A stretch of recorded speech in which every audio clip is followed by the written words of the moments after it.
시청자 여러분 안녕하세요. 머니올라 시간입니다. 최근에 주가가 꾸준히 오르고 있습니다. 반가운 소식입니다. 대신증권 이경민 투자전략팀장 모시고 시장 흐름 분석해 보겠습니다. 네, 어서 오십시오. 네.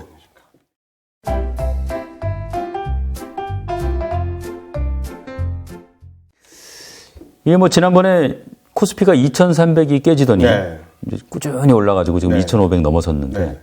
이 2,500선 넘어선 가장 큰 동력 어떤 게 있습니까? 일단은 경제 지표나 이런 것들이 크게 바뀐 건 없거든요. 예.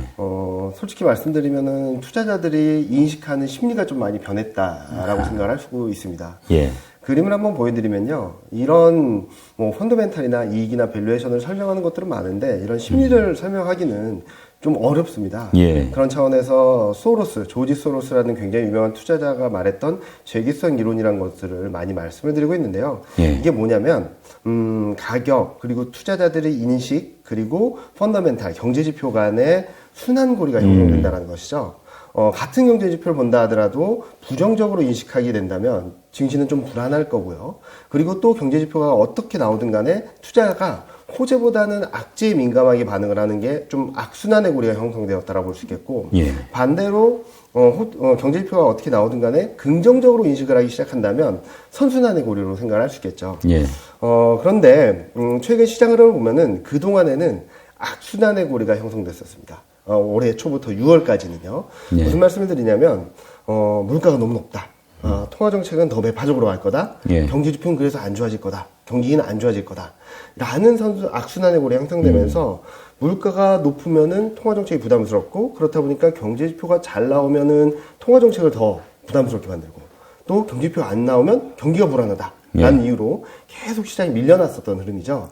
그런데 6월을 지나고 7월이 되면서 원자재 가격들이 생각보다 많이 떨어져 있었고요. 예. 그리고 경기 침체, 2분기 경제지표를 확인하면서 경기 침체에 대한 논란은 있었지만 진짜 경기 침체냐 아니냐 라는 아직은 아닌가? 라는 생각을 하면서 투자자들의 심리가 이 악순환의 고리가 좀 약해졌다는 것이죠. 그래서 2300선대에서 2400선대까지 7월 달에 올라설 수 있었고 자, 중요했던 것은 지난주였다라고 생각합니다. 지난주 8월 10일 날 발표된 7월 CPI가 예상보다 많이 낮게 나오면서 선순환의 고리로 형성이 된다라고 볼 수 있겠죠. 물가가 낮아졌다. 통화정책은 더 매파적이지 않을 거다. 예. 경제지표는 물가가 낮아졌으면 좀 괜찮겠다라고 생각을 하는데 지난 주말에 특히 또 소비자 심리지수도 굉장히 서프라이즈하게 나왔었고 이런 것들이 악순환의 고리였던 게 선순환의 고리로 작동이 되면서 지금은 주식시장이 좀 반등세를 이어가고 코스피도 그렇고 미국 증시도 그렇고 지금 4주 연속 반등을 이어갈 수 있는 동력이 되고 있다. 즉 어떤 큰 흐름이 변하지는 않았지만 그동안의 시장을 바라봤던 투자자들의 인식, 심리가 지금은 그동안의 악재에 민감했다면 지금 호재에 민감하게 반응을 하고 있다고 볼 수 있겠습니다. 잠깐 말씀하셨지만은 이게 이제 악재에 대한 불안 심리가 다소 누그러진 거는 결국은 미국 7월 소비자 물가지수 CPI가 결정적인 역할을 했다고 봐야 되는 겁니다. 네, 그동안에는 더 나빠지진 않을 거야. 더 나빠지지 않을 것 같아라는 생각이 있었다면 7월 CPI를 확인한 뒤에는 그러면은 물가도 정점을 통과하고 통화정책도 완화되고 이런 경제 지표들도 더 침체로 바로 가지는 않겠네 라는 생각을 하게 만들었다고 볼 수 있겠거든요. 자, 7월 CPI 결과를 보시면은 요 그림을 통해서 좀 알 수 있는데요. 예상보다 굉장히 낮게 나왔습니다. 전년 대비 증가율을 본다면 CPI는 9.1, 6월달이 9.1이었고 8.7 정도까지 떨어질 것 같아 라고 전망을 했던 게 이번엔 8.5까지 떨어졌고요. 전월 대비 변화율은 6월달이 1.3이었습니다. 예. 그러다가 전망치는 0.2 정도였는데 이보다 더 낮은 0으로 나왔고요. 예. 코어 CPI도 지난달과 똑같은 5.9로 나오긴 했지만 예상치가 6.1이었음을 감안해서 본다면 굉장히 낮게 나왔거든요. 그로 인해서 7월 CPI를 확인하면서 좀 물가가 꺾이고 이제 정점을 통과할 것이다 라는 기대 심리가 좀 강하게 들어오기 시작했고 그로 인해서 물가, 통화정책, 경기 간의 이 순환고리가 좀 선순환될 조짐들이 좀 더 뚜렷해졌다라고 볼 수 있을 것 같습니다. 이게 사실 이제 명목적인 수치보다 이제 시장 예상하고 어떻게 되는지 맞습니다. 그게 좀 보면은 많이 영향을 미치는 것 같아요. 맞습니다. 이게 7월 CPI가 예상보다 크게 이제 낮았던 가장 핵심적인 이유는 뭐라고 분석하십니까? 일단은 유가가 너무나도 큰 영향을 줬다라고 생각합니다. 요 그림을 보시면은 예. 위의 그림은 물가 상승률 기여도입니다. 물가 상승이 얼마나 어떤 분야가 기여를 했는지를 보실 수 있는 건데 6월 수치를 보면은 가솔린 가격이 3.1, 주택 가격이 3.2, 그리고 음식료가 1.3. 예. 그러니까 주택 가격하고 가솔린 가격 두 개가 6.3을 차지했었어요. 그러다가 유가가 툭 떨어지니까 이 기여도가 가솔린 쪽에서만 1%포인트가 낮아졌습니다. 예. 물론 음식료나 주택은 좀 그대로 3.2였고요. 예. 음식료는 좀 더 올라오긴 했지만 워낙 가솔린 가격이 많이 떨어지다 보니까 물가 레벨이 좀 떨어지는 그림으로 나왔다라고 볼 수 있겠고요.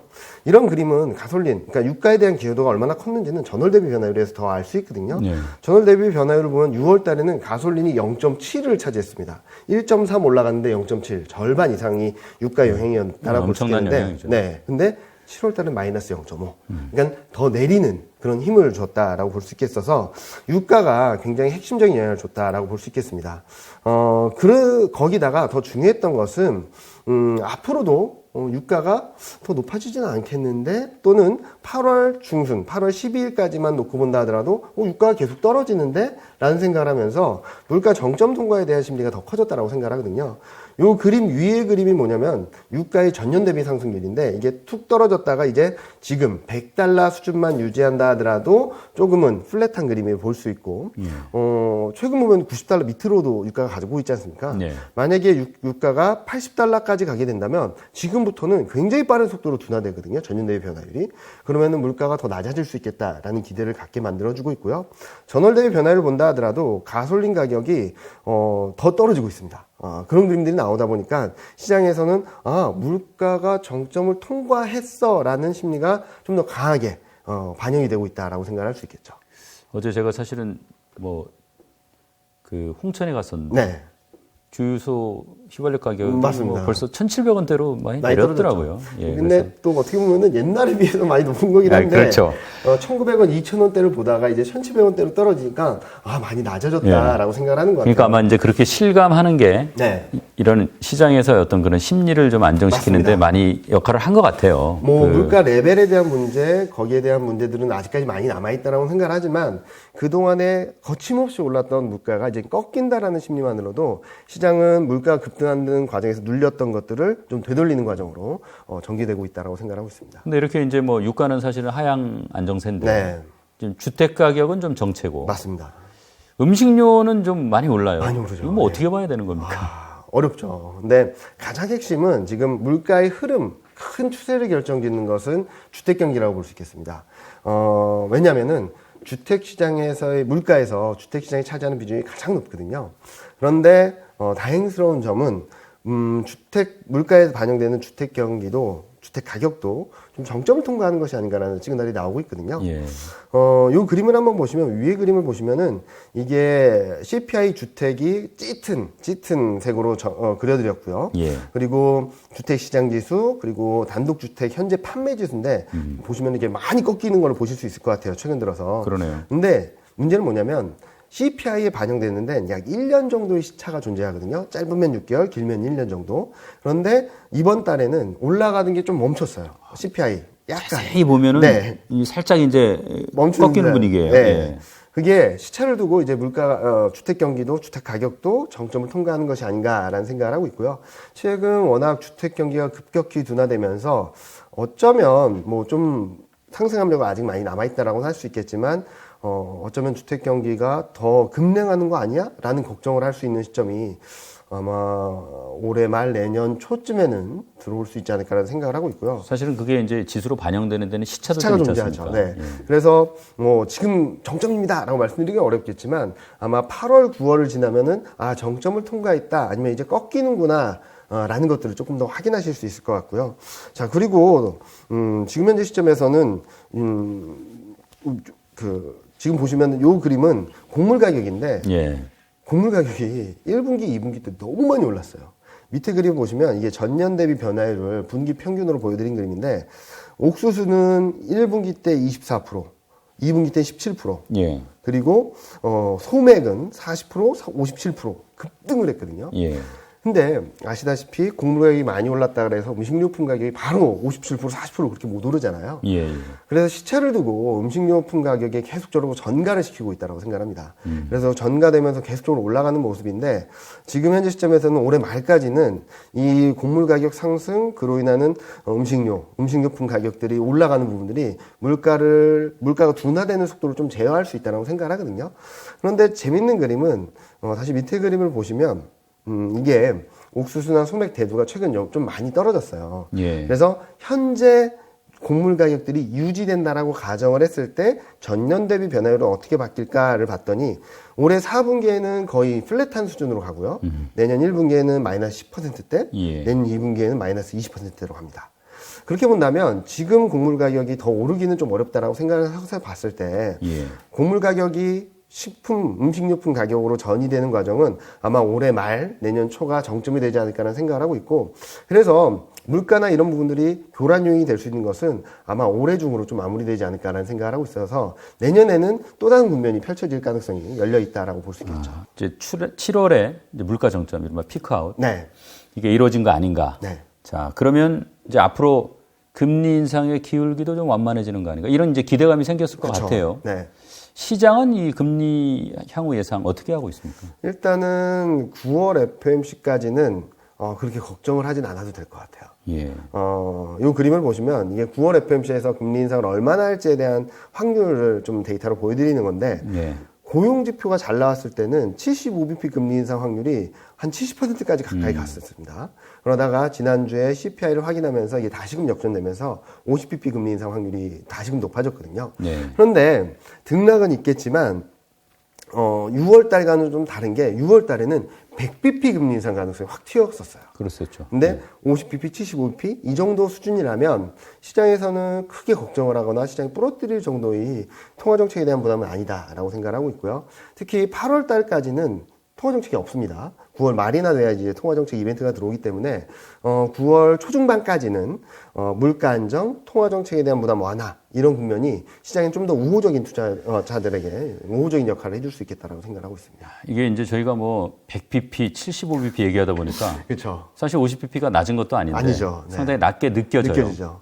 그러니까 뭐 물가도 그렇고 통화 정책도 그렇고 그 동안에는 50bp 하면 엄청나게 큰 것처럼 보여졌는데 이게 50bp, 75bp가 뭐 거의 일상처럼 되는 거고 물가 레벨도 9%까지 본 상황에서 8% 중반이면은 좀 꺾였다라는 인식을 하면서 뭐 조삼모사라고도 생각할 수도 있고 어떻게 보면은 이때와 저때의 해석이 다른 거 아니냐라고 생각하실 수도 있는데 뭐 일단은 시장이 가장 불안해했던 물가가 더 오르는 부분, 통화 정책이 더 매파적으로 가는 그림들은 좀 진정되고 있다. 그것만으로도 시장이 반등할 수 있는 정상화될 수 있는 동력으로 작용하고 있다라고 볼 수 있겠습니다. 예, 사실 이제 인플레이션이 발등에 떨어진 불이었던 건 맞아요. 네, 맞습니다. 근데 이제 한편에서는 사실은 경기 침체 우려도 좀 있었습니다. 굉장히 심했죠. 이게 특히나 이제 미국이 2분기 네. 연속 역성장을 했단 말이에요. 네. 이거는 지금 팀장님 어떻게 보세요? 일단은 기술적 침체라고도 볼 수 있겠지만, 전 아직까지는 진짜 침체는 아니다라고 생각을 하거든요. 일단 요 그림을 한번 보여드리면 위에 그림은 뭐냐면은 블룸버그 컨센서스와 비교해 봤을 때 GDP 그러니까 요것도 하나 체크할 부분인데 미국 GDP는 우리나라랑 좀 다르게 발표됩니다. 전분기 대비를 가지고 연율화해서 발표하거든요. 산정 방식도 다르죠. 네, 다르죠. 그래서 마이너스 0.9라고 한다면 쉽게 생각을 하면요.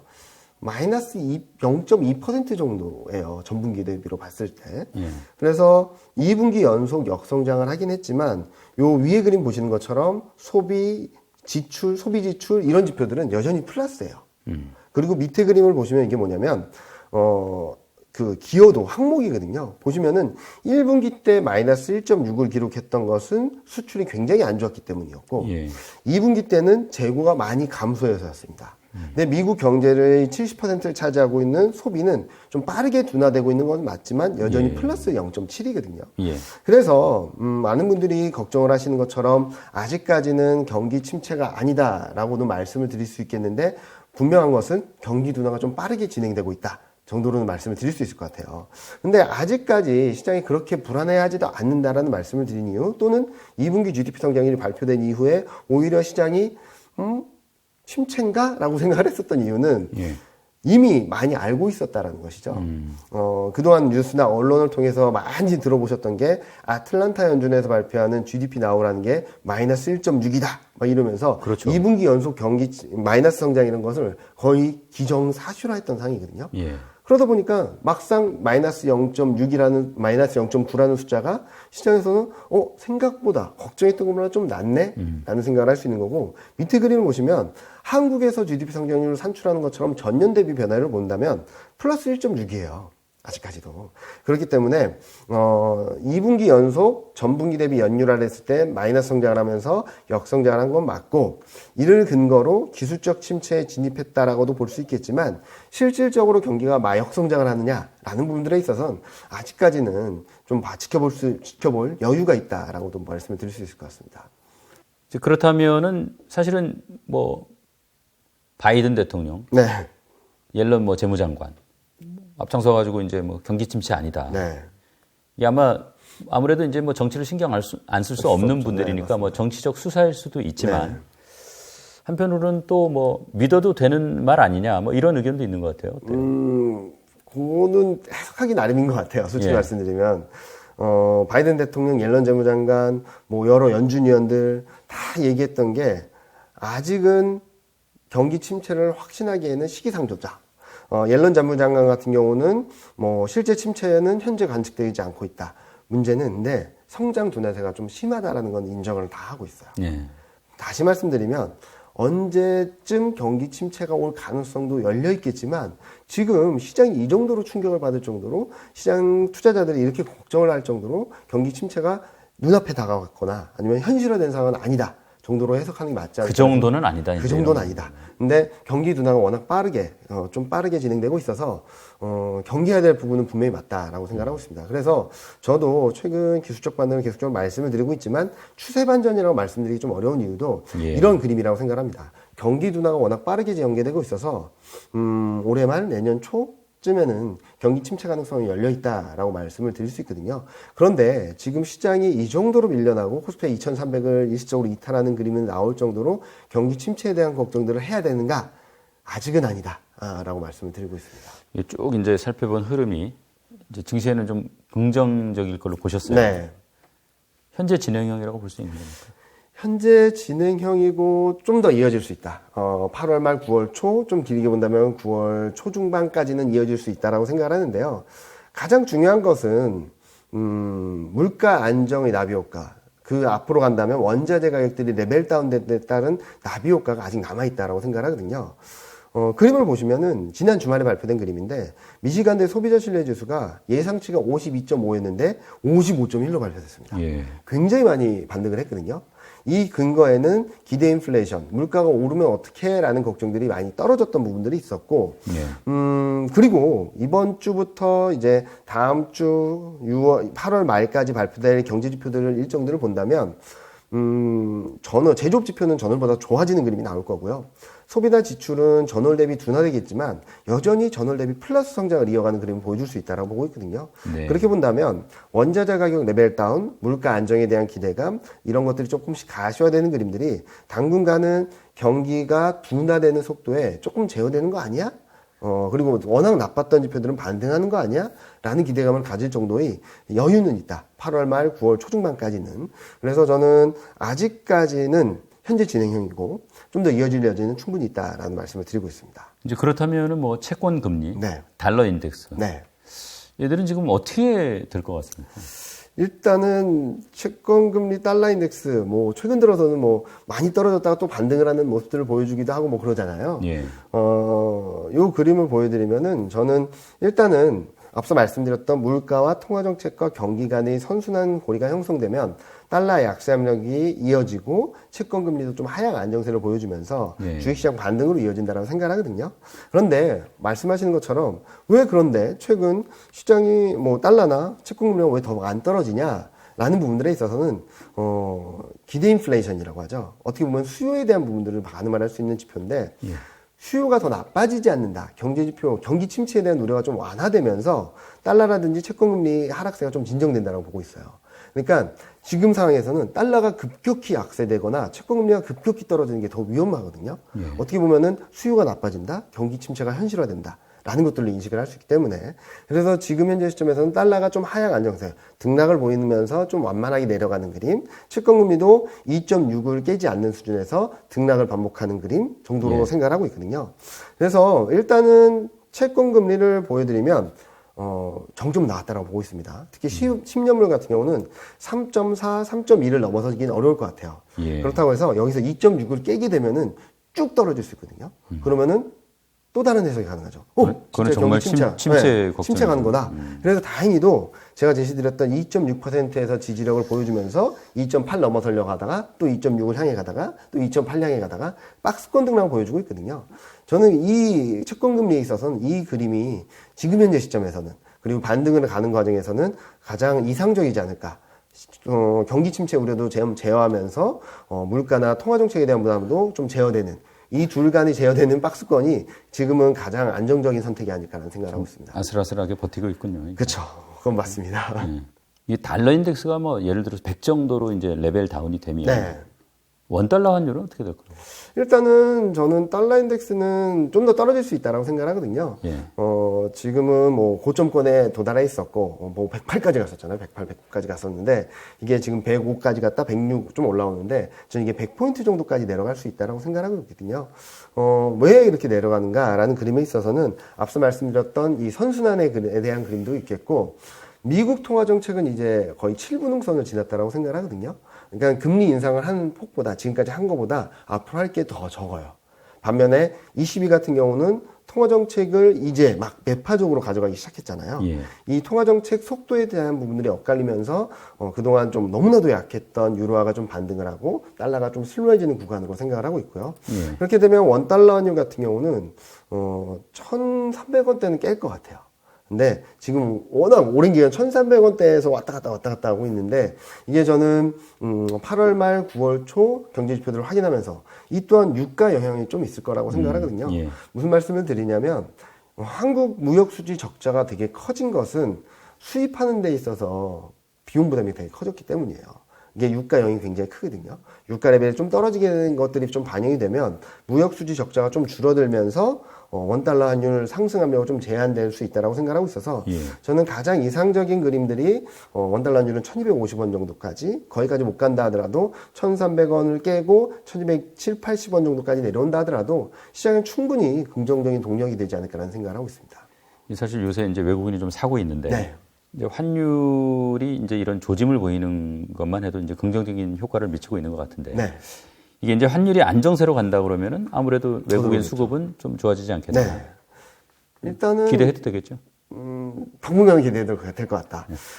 좀 특이한 점들을 그리고 제가 세미나 다니면서 가장 질문 많이 받는 것 중에 하나가 원달러 환율이 1,300원인데 외국인은 왜 사냐? 7월 4일 저점 이후 외국인이 4조 5천억을 샀거든요. 굉장히 많이 산 거잖아요.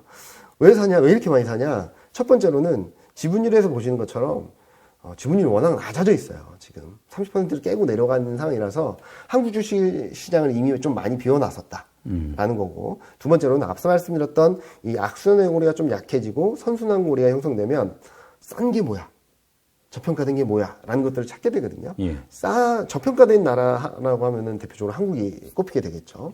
그리고 세 번째로는 채권금리가 좀 꺾이면서 그동안의 밸류에이션 조정이 가장 심했던 한국에 대한 매력도가 높아지는 거고, 그리고 또 하나의 변수는 원달러 환율만 보면 1,300원대에서 버티는 것처럼 보이지만 달러 인덱스랑 같이 보면 달러보다 원화가 조금은 강해요. 조금은. 그러니까 외국인 투자자 입장에서는 달러보다 원화가 더 약하면은 빨리 팔고 나가고 싶은데 달러보다 원화가 상대적으로 조금 강하다 보니까 상대적인 개념일까요? 그러다 보니까 외국인 입장에서는 더 팔지 않아도 되겠는데 조금 긍정적인 변화만 온다 하더라도 1,300원에서 꺾이면은 이제 환차익이 들어오겠는데? 라는 생각을 하면서 좀 들어온다라고 생각을 하거든요. 그래서 전반적인 환경, 매크로 환경, 그리고 투자 환경, 투자자들의 인식, 환율에 있어서 단순하게 원달러 환율이 아닌 달러 인덱스와의 상관관계, 이런 것들을 본다면 외국인 순배수는 아마 물가를 더 걱정한다거나 통화정책에 대한 걱정이 들어오는 시점이 아닌 한 외국인 수급은 코스피 시장의 반등을 좀 주도하는 그런 중심 축으로 자리하지 않을까라는 생각을 하고 있습니다. 확실히 이제 외국인 들어오면서 좀 시장에 화기가 도는 거는 뭐 분명한 것 같고요. 네, 맞습니다. 이제 이런 흐름이 언제까지 이어질지 좀 조마조마한데. 그쵸. 저는 일단은 앞서도 조금씩 말씀드리긴 했는데 8월 말 9월 초 정도까지는 이어질 수 있다라고 생각하거든요. 시점은 그렇고 지수 레벨은 어디까지 갈 것인가? 일단은 2600선 중후반대 정도까지는 열려 있다라고 말씀을 드리고 있어요. 아까 말씀드렸던 것 중에 하나가 실적보다 저평가된 그리고 밸류에이션이 싼 이런 것들을 말씀을 드렸는데 지금 보여드리는 그림을 보시면은 이익 전망이 많이 떨어지긴 했지만 주가는 더 많이 떨어졌거든요. 그래서 이익 전망과 주가 간의 괴리를 본다면 그리고 이익 전망이 더 떨어진다라고 가정을 하더라도 2600선 중후반대는 충분히 가능하다. 그래서 저희는 1차 타겟으로 2650을 말씀을 드리고 있고요. 예. 그리고 이익 모멘텀과 또는 매크로 경제지표 간의 괴리를 본다 하더라도 지금 뭐 2500선에서 5% 이상 추가 반등 여력은 남아있다라고 보고 있어서 2650 또는 그 이상으로 조금은 더 열어놓을 수 있는 여지가 남아있다라는 말씀을 드리고 있습니다. 경기가 얼마나 안 좋길래 금리 인상을 아예 못한다는 거야? 라는 생각을 할 수도 있거든요. 그래서 저는 9월 FMC가 굉장히 중요한 변곡점이 되지 않을까라는 생각을 하고 있고요. 근데 그러면 제 생각은 뭔가 그러니까 점도표가 높아도 내려도 문제라고 하면은 어떤 게 가능성이 높은가라고 물어보신다면